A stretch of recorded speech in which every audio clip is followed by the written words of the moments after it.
कानपुर में एक सनसनीखेज मामला सामने आया था जब यहां पर एक महिला एकता गुप्ता की हत्या कर दी गई थी। और सबसे बड़ी बात ये थी कि इस पे आरोप लगा था उसके जिम ट्रेनर के ऊपर। अब छोलिया हो या लोबिया, सफेद चने या काले चने, सब कुछ मजेदार बने। और उसके बाद दोनों काफ़ी दिनों तक गायब रहे थे और अचानक से एक दिन जिम ट्रेनर पकड़ में आता है पुलिस के और वो ये बताता है कि उसने एकता की न सिर्फ हत्या कर दी है बल्कि उसका शव ऑफिसर्स कॉलोनी के अंदर जाके गाड़ दिया है। इसके बाद ये दृश्यम फिल्म की तरह ये पूरा मामला सामने आया और फिलहाल इस मामले में कोर्ट में आरोप तय हो गए हैं। इसी पे जानकारी देने के लिए हमारे साथ मौजूद हैं डीजीसी क्रिमिनल दिलीप अवस्थी जी, उनसे बात कर लेते हैं। सर, ये पूरा जो मामला है ये जब कोर्ट में आया तो पुलिस की तरफ से क्या रहा, अभियोजन की तरफ से क्या रहा और कोर्ट की तरफ से क्या आदेश किया गया?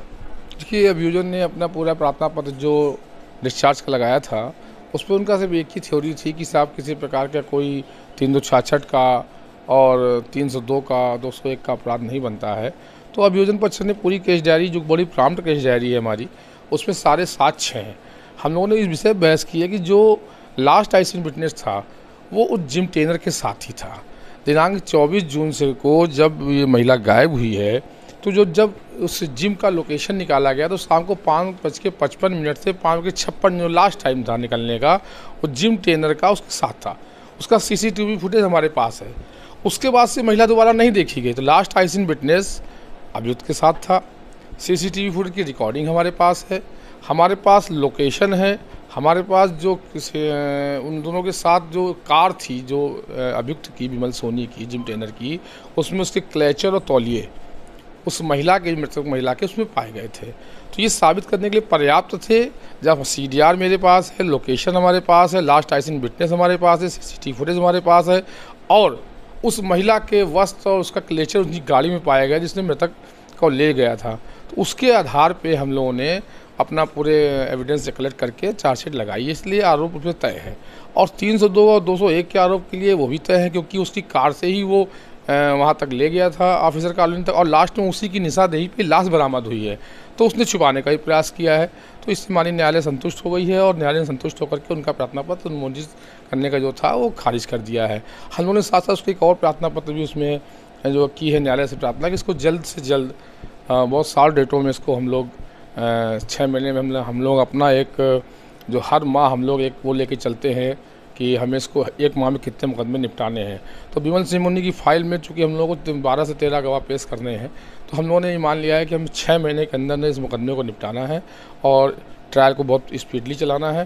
निर्णय करना तो माननीय न्यायालय के हाथ में, लेकिन हम पूरा अभियोजन इस पूरे केस का अभियोजन 6 महीने के अंदर करने का प्रयास करेंगे और कोशिश करेंगे कि अधिक से सज़ा दिलाए, क्योंकि जघन्य हत्याकांड है, ये रिश्तों की हत्या है, ये मर्यादा की हत्या है और ये जिम के ऊपर नहीं पूरे समाज के ऊपर कलंक का विषय होगा कि कोई व्यक्ति किसी भी कार्यस्थल में जाता है तो वो एक उद्देश्य और एक आस्था के साथ जाता है, विश्वास के साथ जाता है कि वहाँ का जो हेड होगा मेरी मदद करेगा, वहाँ कर्मचारी मदद करेंगे। तो जिम ट्रेनर एक लोकल काम करने वाले लोग हर जगह का ऑफिस का रूप होता है। तो इस हत्याकांड में अधिक से सजा देने का प्रयास किया जाएगा। इसके लिए हमारी पूरी टीम, 3 लोगों की टीम काम कर रही है।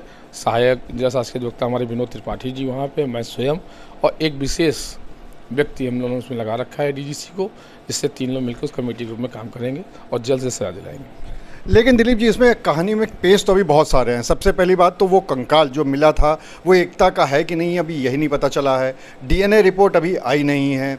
जिस कार से ले जाने की बात हुई थी वो कार उस कैंपस के अंदर जो गेट है उससे जा ही नहीं सकती अंदर। तो ये सब में तो पेच है। और सबसे बड़ी बात, अभी तो आप लोग को यही नहीं पता है कि वो कंकाल वाकई में एकता का है कि नहीं है। नहीं, बिल्कुल है। हम लोगों ने उसको डीएनए कराया है, उसकी रिपोर्ट आ जाएगी। रिपोर्ट आना कोई ऐसा विषय नहीं, जब ट्रायल चालू है तो रिपोर्ट भी आ जाएगी। लेकिन ये कहा जा रहा है कि साहब उसे नहीं जा सकती है, वो सब केस डायरी में है और ट्रायल में आएगा। और चूँकि मीडिया के माध्यम से हम वो बता करके अपने मुकदमे को कमज़ोर नहीं करना चाहते हैं, लेकिन सारी चीज़ें केस डायरी में हैं।